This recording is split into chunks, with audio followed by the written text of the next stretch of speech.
Hello, welcome to Locked on Sharks, the premier hockey podcast of your favorite team in the Bay Area. And on today's episode, we're going to get ready for a busy Sharks weekend as they visit the Ottawa Senators to finish up that season series, and then they end off their road trip with a trip to Buffalo, which has been a house of horrors for the Sharks over the years. But so we're going to get you guys ready for both those games, talk about some CUDA, and of course it's Friday, so you have 3 Fridays of the week. So all that and more on today's episode of Locked on Sharks.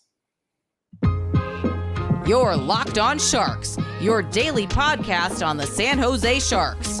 Part of the Locked On Podcast Network, your team every day.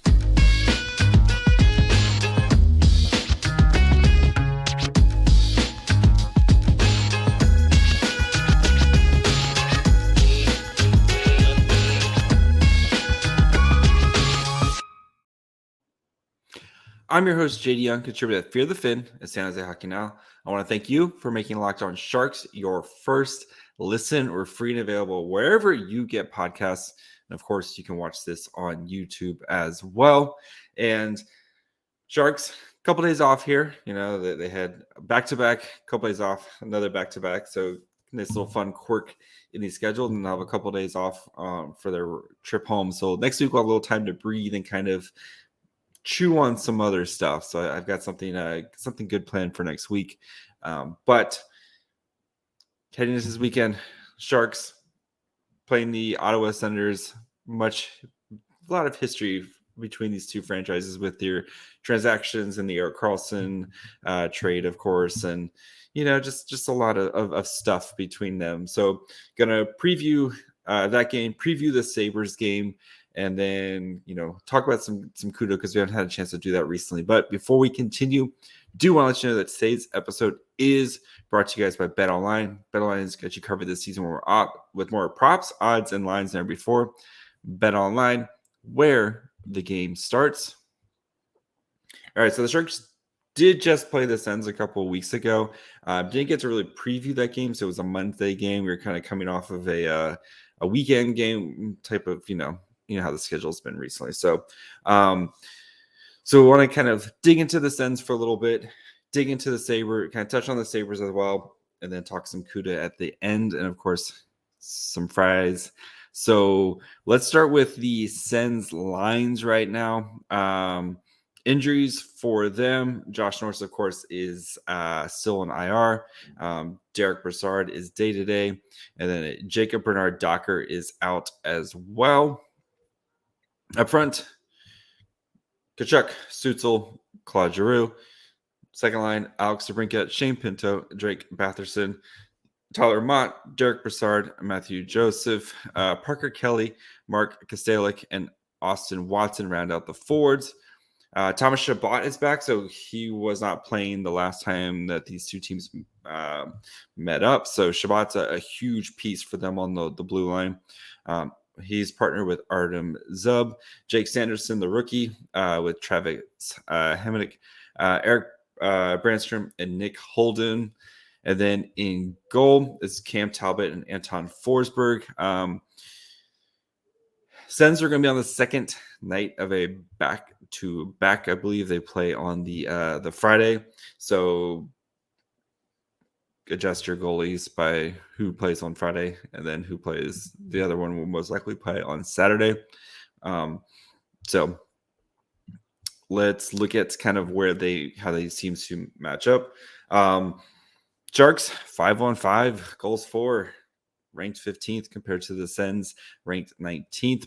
Expected goals and Corsi in favor of the Sens. They are very good at driving play and driving shots. Power play, Sens power play is pretty solid, for rated 12th in power play goals. Their problem is they're finishing right now. They're just struggling to finish and struggling to score on these opportunities. And we saw that when these two teams met up, a couple weeks ago, where especially the beginning of the game, the Sens were getting shots, but they just could not solve Kaapo Kahkonen. I'm going to assume Kaapo Kahkonen starts this game for the Sharks. James Reimer could be back for the weekend, but with I think how well Kaapo Kahkonen played and how well Aaron Dell played against the Leafs, hopefully Quinn is, takes his time with Reimer. So defensively, 5-on-5 goals for. Sharks ranked 31st. The Sens are ranked 17th. Expected goals for Sharks defensively ranked 15th. The Sens ranked 21st. Corsi 22-23. So this looks like a game where the Sens should be able to kind of get their way with shots. I would not be surprised if the Sens outshoot the Sharks by a lot. But we know how the Sharks team likes to operate we're going to give up shots, but we go for the quality over quantity. And I don't expect anything different in this game too, especially with Hertl, Meier, and Couture the way they're playing right now. I think that's going to be where the Sharks, again, get to the net and try to cause chaos there. PK, Sharks ranked number 1. The Sens are ranked, they're 18th, at least when it comes to PK goals.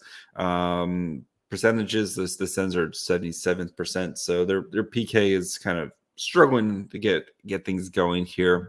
Then goaltending, Sens are ranked 14th compared to the Sharks 23rd.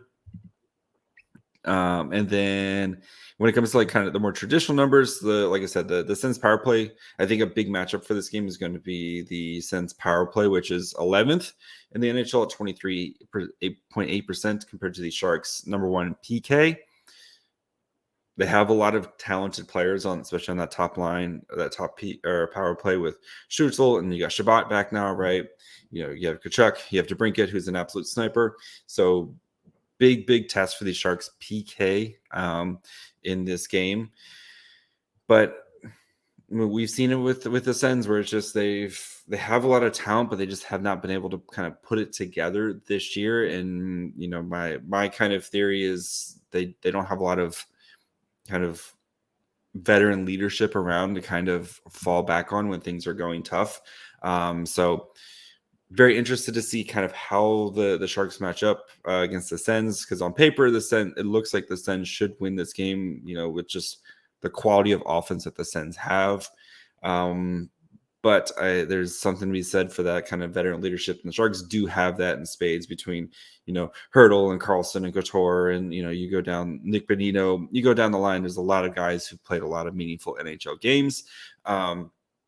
So, and the way the Sharks offense is operating right now, I think it's a lot better than the rankings and some of the numbers kind of suggest, because of how poor they played in October.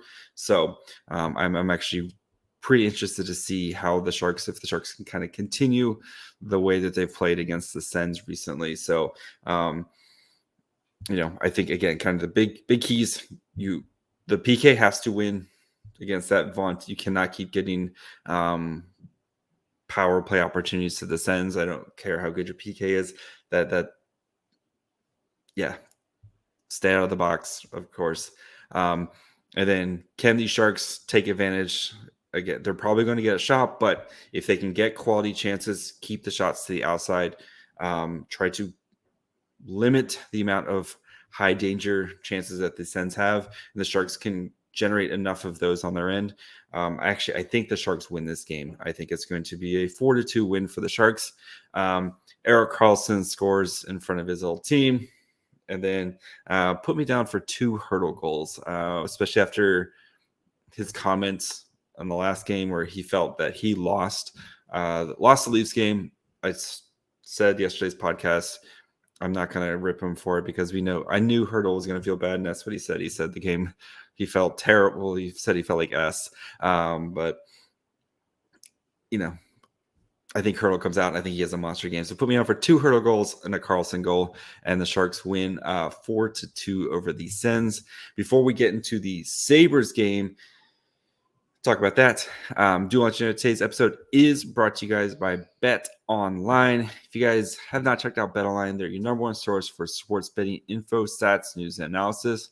You got all the latest odds and trends for every professional and amateur league out there. You have football, you got bowl season here, basketball, college basketball, soccer. We're getting to the knockout stages in soccer now. Esports, more. They got you covered at betonline.net. If you love sports podcasts, which you do because you're listening to one right now, you can find those at BetOnline as well. They're the fastest and easiest way to get your betting fix in. So head to their website today or use your mobile device to learn more. BetOnline, where the game starts. All right, so then the Sharks played the Sabres, and the Sabres are a really fun team, and they've been going through the rebuild. Of course, they traded Jack Eichel last year, which kind of was the final. I don't know. It felt like a good move for both teams, right? And Tage Thompson, who has been lighting the world on fire for the Sabres this year, just glorious upon glory. If you like watching pretty goals, Tage Thompson just does it in spades. So he's going to be a big factor for the Sharks to try to kind of slow him down in the way his kind of coming out party has been this season for the Sabres. But Sabres have a lot of talent. They've been picking high, for a lot of drafts here. You have Owen Power on the blue line. You've got a lot of pieces. You have JJ Peterka, who I loved in the 2020 draft class. Man, if the Sharks had picked JJ Peterka and Thomas Bordeleau with those first two picks, whoo, buddy. But anyway, sorry. Let's get into how these Sabres actually line up. Jeff Skinner, who's kind of that crafty veteran who's been through it all type of guy. Tage Thompson, Alex Tuch. So Tuch, they got also from the Vegas trade. Jack Quinn, not that one. Dylan Cousins, and then JJ Peterka. Peterka in his rookie season, so he's been having a pretty solid start for them as well.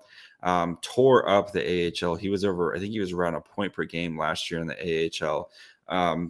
Absolutely love JJ Peterka. So Casey Middlestat, Peyton Krebs, Victor Olofsson, Zemegas Gergensons, I think. Yeah. Tyson Jost, who they just got off claims from the Wild. And then Kyle Okpasa. Matthias Samuelsson, Rasmus Dahlin. Dahlin has been really, really awesome too for them. He's he's working his way to be a potential kind of Norris caliber defenseman. Is off to a great start for them this year. Owen Power. Henry Jokojara.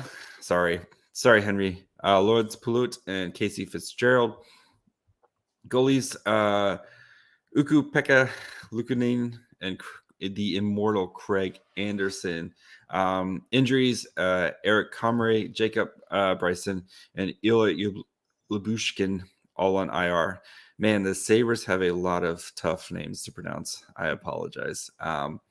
But they're going through the rebuild, and you're starting to see some of the fruits of their rebuild. And this team is scary good offensively, as we'll get into the numbers here right now. What this team is kind of put together, especially in the forward department. They rank 8th in 5-on-5 goals for, 9th in expected goals for and 5-on-5. 15th in Corsi, and then 7th in the power play and 4th in finishing. So none of what they're doing is a fluke. Like, this is a very, very talented forward group, and they can score, and they can score quickly, and they can score in bunches. Several games. I think they put 6 or 7 on the Canadians the other night. Like, it is nothing for this team to put up 5, 6, 7, 8 goals in the game. So especially with the lack of structure, we'll say, in the Sharks defense, this has the potential of a pretty high scoring game between both these teams. 5-on-5 goals for against their defense, still having, so happens when you've got some young pieces back there. 5-on-5 goals against, ranked 25th in expected goals. They do a good job with the Corsi with keeping these shots down. So it's, again, one of those things of, they're not giving up a lot of shots, but they're giving up the quality, right? And that's kind of plays into the Sharks' wheelhouse of being able to generate those high danger chances. And I think this is going to be one of those games where, I think there might be a fair amount of goals. I know the Sharks are going to be on the second night of a back-to-back, but this does kind of feel like a lot of goals scored in this type of game. PK for the Sabres, not super great, and their goaltending is ranked 20th right now. The penalty kill for the Sabres is 28th overall at 71.4%. But like I said, their power play is at 26. So Sharks penalty kill is going to have a big test this weekend to see against two very, very powerful power plays. And then, like the Sabres, like I said, their goals for per game are at 3.71 and their goals allowed game per 3.71. So they can score a bunch and they'll be more than happy to let you score goals. So I think, like I said, I think for the key for the Sharks, you're going to have to try to slow down that, especially that first line of Tage Thompson. Man has been possessed this year, kind of having his coming out party. He has at 15 goals already this year in 24 games and then 32 points total. So he's racking up the points right now. And even Jeff Skinner, who went through a bit of a lull, the other year, a couple years ago, I think with his scoring, he's been racking up as well. So that Skinner, Thompson, Tuck line has been putting them in the net. Skinner's got 11, Thompson's got 15, and then Tuck's got 11 as well. So, the Sharks are going to have they're going to have their hands full with that top line. So that's going to be big for the Hertl, Meier, Labanc line to try to match whatever production you get. This is a team, like I said, they can score a lot of goals. They can score them pretty quickly. So my prediction for this game, I think the Sabres are going to win. The Sharks, for some reason, just struggle to win games in Buffalo. I'm going to go. We'll go 5-3 Sabres in this game. I don't know if it's Reimer or Dell. That would be my guess. Would be one of those two games. One of those. You do have the Aaron Dell revenge factor, which would be kind of fun. But I think the Sabres are too talented up front. I don't think the Sharks defense can slow them down. And then if it's Reimer's first game back, that worries me. And if it's Aaron Dell played really great against the Maple Leafs. I don't know if he has a repeat performance in him, especially against this team that right now is kind of firing all cylinders. So for the weekend, I will go 4-2 Sharks win over the Sens, and then a 5-3 loss to the Sabres. That would put them at a kind of split this road trip at 2-2, with I think all these games being relatively close and fun games. So I mean, the Canadiens game was not fun, but the Sharks won 4-0. So that's always fun. So before get to some Barracuda talk and my 3 fries of the week, do want to let you guys know about our friends over at the Locked On Sports Today podcast. If you guys have not checked out Locked On Sports Today, you need to go do it. They're the biggest games that matter the most, the biggest stories in sports. Go beyond the scoreboard, behind the scenes with local experts and insights only Locked On can provide. The Locked On Sports Today podcast is available on this app, YouTube, and wherever you get your podcast.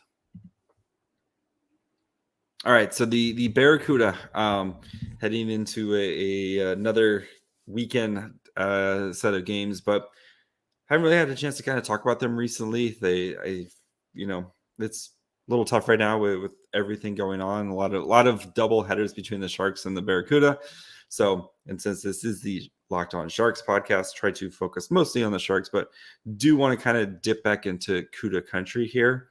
And of course, the children, right? That's kind of what we're watching and keeping an eye on. And a lot of talk of like, oh, they're the kids aren't dominating, the kids aren't doing this, the kids aren't doing that. Are they NHL ready? And you're starting to see some of that hard work and the building the base kind of coming to fruition now, right? Thomas Bordeleau tied among rookies in the AHL with goals. He scored 9 goals so far this season on 20 games. Only 3 assists, so he has 12 points. A little surprising, that assist number, because he was kind of known for his playmaking, but you've seen he's become a weapon, especially on the power play, setting up for those one-timers, especially from the slot.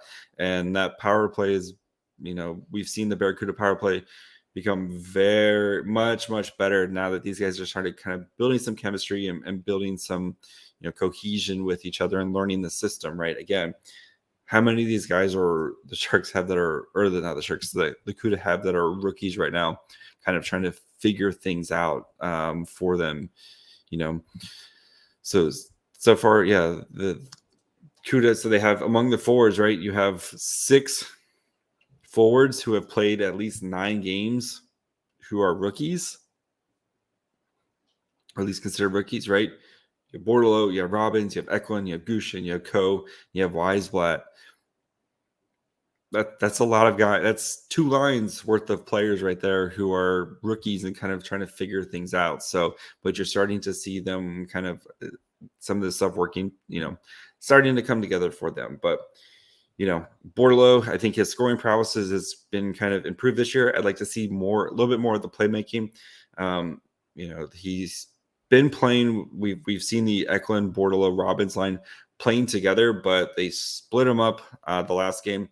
I wonder if McCarthy, he wants to kind of try to have a veteran with those guys. I know having Eklund with Agazino, you've seen a lot of really good chemistry there. Agazino is with the Barracuda. He's leading the team in points right now with 12 with 17, my bad. 12 assists for Magazino and 5 goals, leading the team in points. But then it's just basically a lot of rookies after that.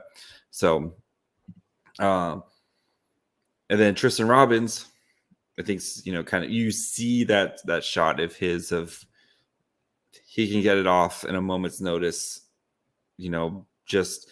And him being a kind of a perfect complement to William Eklund's playmaking and his decision-making and style, and then having Bordeleau to kind of, or not Bordeleau, having Tristen Robins to try to, complement that. And as Eklund can find him, and then Robins is able to get that shot off so quickly.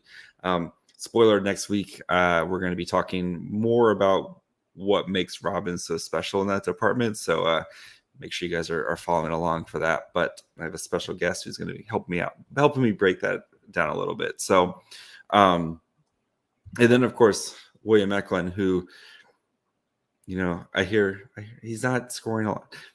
He's not doing this.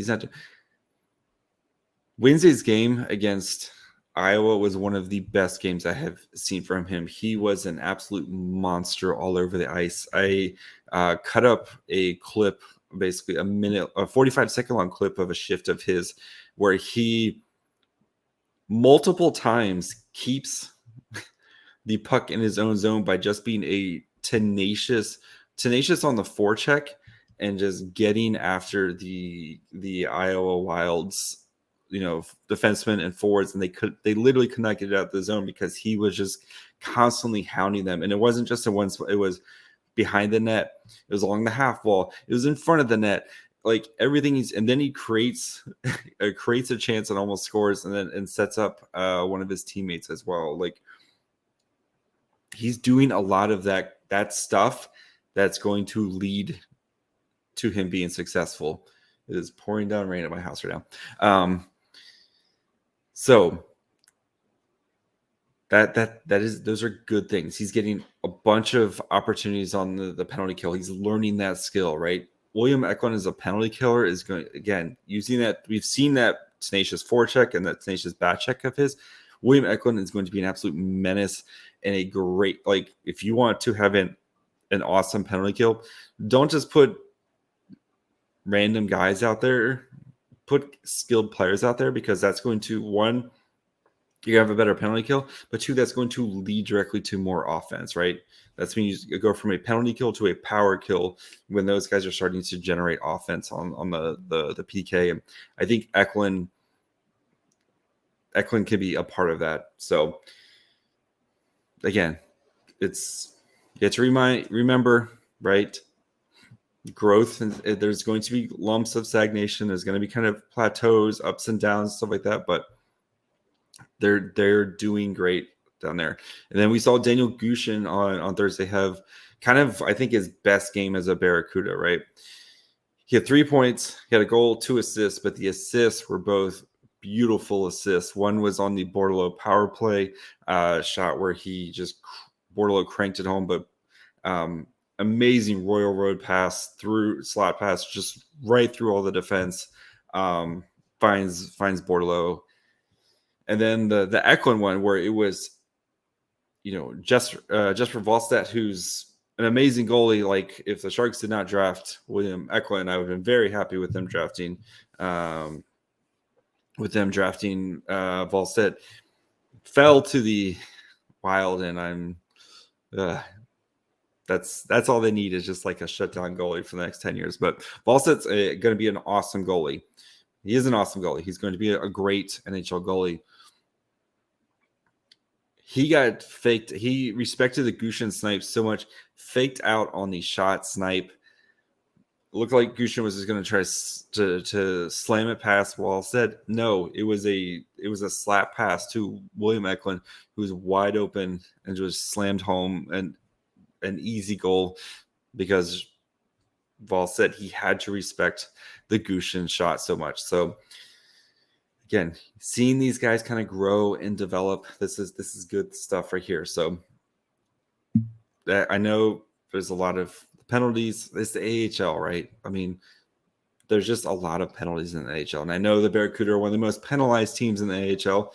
And that's what happens sometimes when you have to, they're down a bajillion defensemen right now. So you're having guys who are not, Nick Cicek is playing up with the Sharks, deservedly so, right? Jared Pouliot is out, looks like, for a while. He's got, I think it's an elbow or an arm injury. They're kind of signing guys on PTO deals to try to just have enough bodies. And then you're going to, you have your guys like Jeffrey Viel, who racks up a bunch of penalty minutes. You have guys like Adam Raska, who racks up a bunch of penalty minutes. And that's just, the AHL is just a more kind of rough and tumble league. So you're going to have more penalty minutes. And it's just, if the CUDA, if they can kind of sort out some of that penalty minutes issues and where they're playing more 5-on-5 time, I know their penalty kill is really good, but sort some of that stuff, those issues out, this team's gonna be fine. I think the goaltending's been really good between Straussman, Eetu Makiniemi, and Aaron Dell. Yes, go watch the Barracuda; they're really fun. Anyway, it's Friday, 3 Fridays of the week. Gonna make this simple. Third Friday of the week. Nick Cicek. I think he's been playing well. Making his rookie mistakes. I'm gonna give it Cicek / Shimmick. They can share their fries. I think that bottom line defensive pairing's been playing well. You've seen Shimmick play a much more physical, kind of up tempo type of game. And I think Nick Cicek has played really well so far in his limited time with the Sharks. I talked about Cicek a lot yesterday. Nick Cicek. Second Friday of the week, Matt Nieto. He keeps scoring despite me, but Matt Nieto, he's taking advantage of the opportunity that he is given. It's basically his job on the second wing, second line winger until someone comes and takes it, and nobody's risen up to the challenge. He's been fighting everybody off. He keeps scoring. He's already got 6 goals this year. He's on, he's been on a bit of a scoring streak here. Playing with Alexander Barabanov and playing with Logan Couture have really helped him to kind of find his scoring touch this year. And he's been taking full advantage of it. So, Matt Nieto, enjoy your fries. And then, my number 1 fry this week, for the first time, not Erik Karlsson or Timo Meier, it's Logan Couture. Couture, who had an absolute monster month of November. He scored, I believe it was 11 goals this month. But he, again, found great chemistry with Barabanov. He's been scoring. He's on pace for a 40-goal season. He's never had a 40-goal season. Would be something to see Logan Couture score 40 goals this year. But he's been very, very good and has really solidified that second line. The revolving door of wingers around him, it seems to have ended. And the chemistry he has with Nieto and Barabanov, you can't deny how great that line is playing right now. And they've been getting tough. It's not like the Hertl line where you get all the primo, sweet offensive zone starts. They've been getting a lot of defensive zone starts, and they've been hanging in there and doing well and scoring. I know they get outshot every once in a while, but Logan Couture, he's off to a great start this season, and let's see if he can continue it. But enjoy your large fry, Logan Couture. So that's going to do it for me today. Be back on Monday, recapping Sens and Sabres. I'll be at the Dolphins game, so I'll probably be listening to the Sharks Sabres game on the way home from that. Go Dolphins. It's supposed to rain. Who cares? I'm gonna have a blast. So yeah, I'll be back on Monday with the recap. Tuesday we have a fun guest planned out, and then yes, we'll get back into the swing of things next week as well. So make sure you follow me on Twitter at myfryhole. You can follow the show on Twitter, Facebook, and Instagram at Locked On Sharks. You can listen to Locked On Sharks wherever you're listening to it right now. Plus, you can watch on YouTube. And until next week, bye, friends.